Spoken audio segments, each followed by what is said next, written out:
السلام علیکم آل. حابل یہ پارٹ 3 ہے قصص الانبیاء میں آدم علیہ السلام کے قصے کے. پارٹ 3 ہے یہ. آج کے موضوع میں ہم لوگ بات کریں گے کہ حابل اور قابل کون تھے، پہلا گناہ حابل کا قتل کیسا ہوا، اور آدم علیہ السلام کی وفات کے بارے میں بات چیت کریں گے انشاءاللہ. تو حابل اور قابل، اور یہ بھی بتائیں گے کہ آج کی ویڈیو میں ہم لوگ لاسٹ میں یہ بھی بتائیں گے کہ آدم علیہ السلام کا نام قرآن میں کہاں کہاں پر ہے، کون سی آیات میں ہے، انشاءاللہ وہ بھی آپ سے لاسٹ میں شیئر کریں گے ہم لوگ.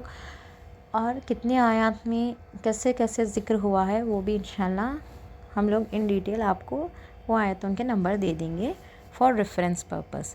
تو حابل اور قابل اماں ہوا اور بابا آدم کی اولاد میں سے تھے. سب سے پہلے جوڑا جو آیا تھا، کیونکہ یہ اولاد ان کو جوڑوں میں ہوتی تھی، جوڑا قابل اور ان کی بہن خمین کا تھا. تو یہ پہلا جوڑا تھا جس کا نام تھا قابل، اور ان کی بہن تھی خمین. اللہ سبحانہ تعالیٰ نے آدم علیہ السلام کو ان کی نبی متعین کیا. آدم علیہ السلام کو اللہ تعالیٰ نے نبی بنایا تھا. وہ انہیں دین سکھاتے تھے، اور تمام لوگ ایک ہی امت تھے، اس میں شرک نہ تھا. تو آدم علیہ السلام کی امت جو تھی وہ پہلے شرک نہیں تھا اس میں، اور سب لوگ اللہ ہی کی عبادت کرتے تھے. زمین پر سب سے پہلے ہونے والا گناہ قابل کے ہاتھوں اپنے بھائی حابل کے قتل کی صورت میں آتا ہے. قابل درست طبیعت کا مالک تھا، جبکہ حابل رحم دل اور نرم طبیعت کا تھا. قابل جو پہلا بیٹا ہے ان کا، ٹھیک ہے، قابل، کیونکہ ان کو جب اولاد جڑوا ہوتی تھی تو ایک لڑکا اور ایک لڑکی ہوتی تھی. تو قابل اور خمین یہ دونوں بھائی بہن تھے، اور حابل ان کے بعد کا بیٹا تھا. ٹھیک ہے. قابل جو ہے بہت درست، مطلب بہت سخت طبیعت کا تھا، ویسے ہی حابل جو ہے بہت نرم مزاج کا تھا. قابل کھیتی باڑی کرتا تھا، اور حابل جو ہے اپنی جو بکریاں ہیں وہ چراتا تھا. حابل جو نرم دل کا ہونے کی وجہ سے اس کی بکریاں چراتا تھا. اس شریعت میں بہن کے ساتھ نکاح جائز تھا، کیونکہ سب لوگ آدم علیہ السلام کی حقیقی اولاد تھے. تو اس وقت پہ بہن سے جو نکاح، مطلب ایک ٹرپ میں جو بچے ہوتے تھے وہ لوگوں میں نکاح جائز نہیں تھا. وہ بھائی اور وہ بہن میں نکاح جائز نہیں تھا، مگر جو بعدمی اولاد ہوتی تھی ان سے جائز تھا. تو کیونکہ سبھی تو آدم علیہ السلام کی حقیقی اولاد تھے. شریعت سے قابل اپنے ساتھ جڑوا بہن جو تھی، قابل کی جو جڑوا بہن تھی خمیم، تو وہ بہن کے علاوہ کسی دوسری بہن سے شادی کر سکتا تھا. اسی طرح حابل اپنی جڑوا بہن کے علاوہ دوسری بہن سے شادی کر سکتا تھا.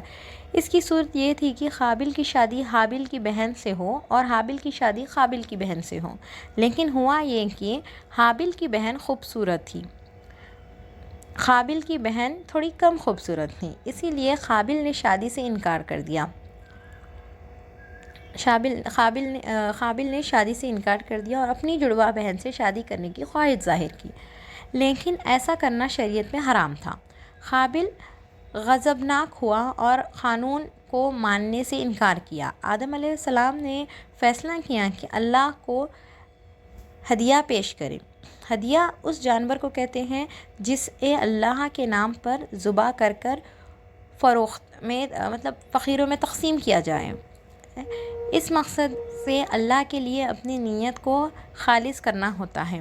اس عمل کو قربانی کہا جاتا ہے. آدم علیہ السلام کے زمانے میں قربانی قبول ہونے کی نشانی آسمان سے آگ نامودہ ہوتی اور اس قربانی کو جلا دیتی. قربانی کا دن آیا. حابل نے اپنے حصے میں ایک بہترین جانور لیا حابل نے، اور اللہ کو پیش کر دیا. قابل اپنی کھیتی میں سے کچھ نکال کر قربانی کے لیے پیش کر دیا. حابل کی قربانی قبول ہو چکی تھی، اور قابل کی قربانی کو آگ نے چھوا تک نہیں تھا.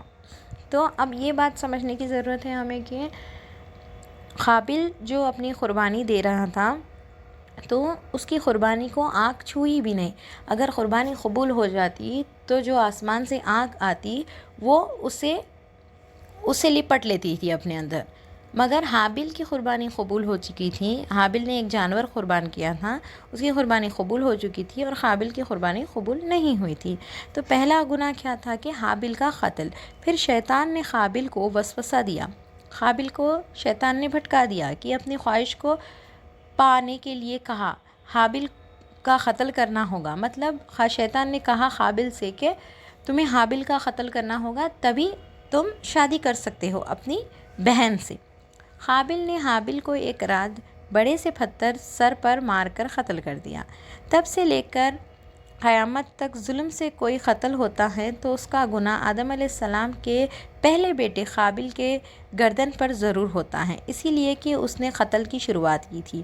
کوئی بھی انسان کسی بھی گناہ کی شروعات کرتا ہے تو قیامت تک جو بھی اس سے کرتا ہے اس کا ایک حصہ اس انسان کو بھی ملتا ہے جس نے وہ گناہ شروع کیا تھا۔ آدم علیہ السلام نبی اور رسول تھے۔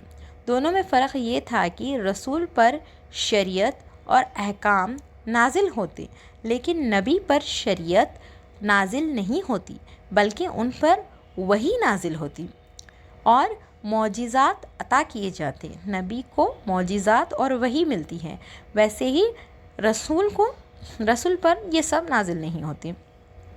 حابل کے قتل کے بعد قابل اپنی بیوی کے ساتھ نرم زمین پر جا کر دنیا جینے لگا۔ لوگ دو گروہوں میں تقسیم ہو گئے، شریعہ اور برے لوگ قابل کے ساتھ مل گئے اور آدم علیہ السلام کے دیگر نیک لوگ تھے۔ آدم علیہ السلام کی طرف دیگر نیک لوگ تھے۔ آدم علیہ السلام کی وفات۔ آدم علیہ السلام 960 سال زندہ رہے، 960 سال وہ زندہ رہے۔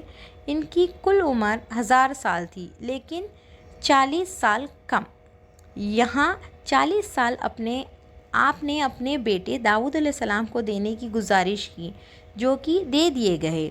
جب موت کے فرشتے روح قبض کرنے کے لیے آئے تو انہیں کہنے لگے کہ ابھی 40 سال باقی ہیں۔ اس سے پتہ چلتا ہے کہ وہ بھول گئے اور اسی لیے آدم علیہ السلام کی اولاد بھی بھولتی ہیں، کیونکہ آدم علیہ السلام نے کہا تھا کہ ان کی اولاد بھی آدم علیہ السلام جو خطا کریں گے وہ ان کی اولاد بھی برابر کریں گی۔ جب آدم علیہ السلام کی وفات کا وقت آیا تو انہوں نے اپنے بیٹوں سے فرمایا کہ ان کا جنت کا پھل کھانے کا جی چاہتا ہے۔ جنت کا پھل اور دنیا کے پھل میں یہ فرق ہے کہ دنیا کے پھل بدبودار ہو جاتے ہیں ایک وقت کے بعد اور جنتی پھل کا ذائقہ ہمیشہ برقرار رہتا ہے۔ بہرحال ان کے بیٹے تلاش میں نکل گئے۔ انہوں نے اپنے ساتھ کلہاڑی اور ٹوکریاں لیں۔ راستے میں انہیں فرشتے ملے جن کے پاس آدم علیہ السلام کا کفن اور خوشبو وغیرہ تھی۔ انہوں نے پوچھا بیٹوں سے کس کی تلاش میں ہو تو بیٹوں نے فرمایا انہیں جنت کے پھلوں کی خواہش ہے۔ فرشتے ان کے سامنے انسانی شکل میں آئے تھے۔ ان کی بات سن کر بولے واپس جاؤ، تمہاری والد فوت ہونے کے قریب ہیں، اب ان میں اتنی طاقت نہیں ہے۔ جب وہ فرشتے آئے حوا علیہ السلام نے انہیں پہچان لیا اور بلند آواز دے کر بلانے لگے اور چمڑ گئی۔ آدم علیہ السلام نے فرمایا مجھ سے الگ ہو جاؤ، پہلے بھی مجھے تمہاری وجہ سے مصیبت پہنچی تھی اور میرے رب اور ان کے فرشتوں کے درمیان سے ہٹ جاؤ۔ پھر فرشتوں نے آدم علیہ السلام کی روح قبض کی، انہیں غسل دیا، کفن پہنایا، خوشبو لگائی، آپ کی قبر کھودی، پھر نماز جنازہ ادا کیا، پھر قبر میں اتارا اور مٹی ڈال دی اور بیٹوں سے کہا کہ یہی طریقہ ہے۔ اس وقت تک لوگ کفن دفن کے احکامات سے واقف نہیں تھے۔ آدم علیہ السلام نے اپنی 960 سال کی زندگی میں سوائے اس درخت کا پھل کھانے کے علاوہ کوئی خطا نہیں کی۔ ان کی وفات کے 1 سال بعد حوا علیہ السلام کی بھی وفات ہو گئی۔ ان کی وفات کے بعد شیت علیہ السلام نے ان کی ذمہ داری سنبھالی اور دین کی تبلیغ کی۔ تو یہ قصہ تھا آدم علیہ السلام کا جو ہم لوگوں نے 3 پارٹس میں بیان کیا ہے۔ تو امید کرتے ہیں کہ آپ کو یہ سمجھ میں آیا ہے، اور یہ جو ہے آدم علیہ السلام کا نام قرآن پاک میں 25 مرتبہ 25 آیات میں ورسز میں قرآن میں ان کا ذکر ہوا ہے۔ جو 25 سورے ہیں جو سورے ہیں جن میں آدم علیہ السلام کا واقعہ ذکر ہوا ہے وہ ہے سورہ البقرہ، سورہ العمران، سورہ المیدان، سورہ عرفات، سورہ اسراء، سورہ کہف، مریم، سورہ طٰہٰ، سورہ سین۔ یہ سب سوروں میں آدم علیہ السلام کا ذکر ہے۔ جو کون سا سورہ ہے اور اس کے کون سے ورسز میں ان کا ذکر ہے، یہ آپ کو ان ڈیٹیل یہاں پر دیا گیا ہے۔ تو انشاءاللہ ہم لوگ ایک اور جو ہے کوشچن اینڈ آنسرز جو ہے جو یہ 3 پارٹس کے اوپر انشاءاللہ ایک وہ رکھیں گے، اور اس کے بعد جو آئے تھے نبی سیت علیہ السلام جو آدم علیہ السلام کے بیٹے بھی تھے، ان کے بارے میں انشاءاللہ ہم لوگ پھر سے فریش شروع کریں گے۔ ان کے بھی پارٹس میں انشاءاللہ ہم لوگ جانیں گے کہ سیت علیہ السلام کون تھے اور ان کا کیا واقعہ تھا۔ ٹھیک ہے، جب تک کے لیے اللہ حافظ۔ سبسکرائب ضرور کریے چینل کو۔